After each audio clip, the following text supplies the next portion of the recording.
Terrestrial vegetation absorbs roughly half of the world's atmospheric carbon dioxide every year.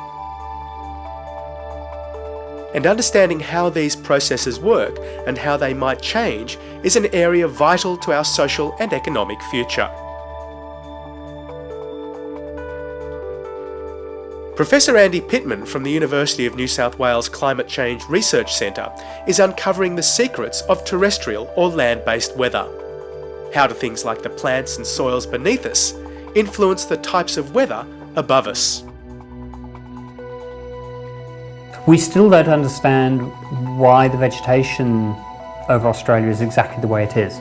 Some of it's to do with how the Australian landscapes evolved over the last 100,000 years. Some of it's to do with fire. Some of it is to do with shorter timescale variability.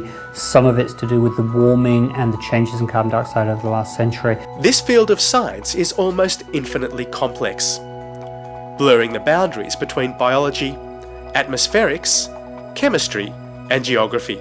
Increasingly with the land surface, every time we open up a little box, we find many, many more boxes inside, a bit like Pandora's box. One of the key goals of Andy's work is to understand what big climatic changes might be coming and how best we can plan ahead for them.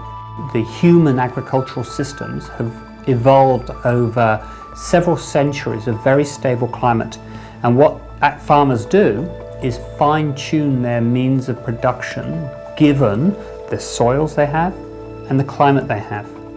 We now see climate accelerating in terms of its change. And so that tuning of crops, for example, to work within a known climate has to be redone.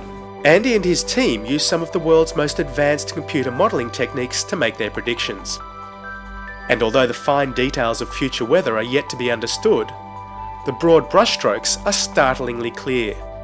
Unless we understand how climate is changing regionally, how fast it'll change, the characteristics of that change, we can't maintain a reliable agricultural sector. And if we can't do that, in Australia, we'll just whinge about farm prices and food prices.